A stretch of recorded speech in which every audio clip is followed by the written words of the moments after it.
Eyatia, jeter l'encre librement, c'est terminé avec la mise en place de la zone de pêche réglementée Rahuino-Uturwa. 3 zones de mouillage seulement sont désormais autorisées, dont une exclusivement réservée aux professionnels du yachting. La municipalité a choisi de privilégier la prévention avant la répression.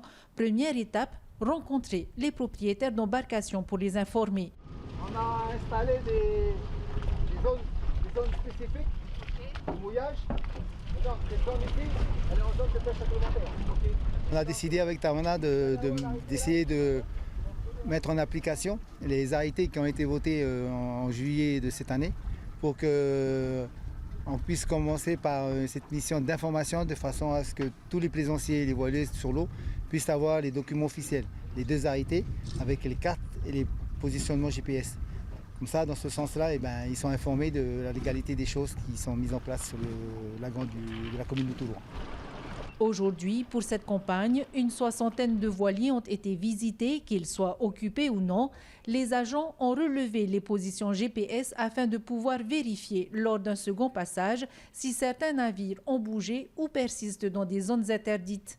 Oui, chaque bateau qu'on a visité, on a pris le point GPS, une photo de son immatriculation et de son identité, de façon à ce on va revenir la semaine prochaine pour refaire cette même campagne-là, de façon à ce que tous les bateaux et les voiliers aient les 2 documents. On a un problème pour ça, parce qu'on vient de constater qu'il y a une dizaine de bateaux qui n'ont aucune immatriculation, aucun nom. Mais cette mission d'information a aussi permis de mettre au jour de véritables infractions.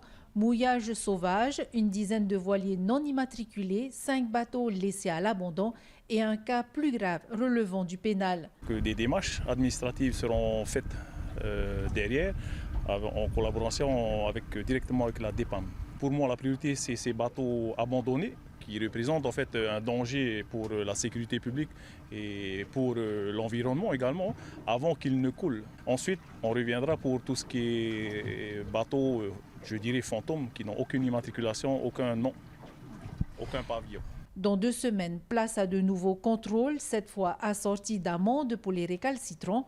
Mais la commune insiste, au-delà des sanctions, il s'agit avant tout de préserver le lagon et la sécurité de tous les usagers de la mer.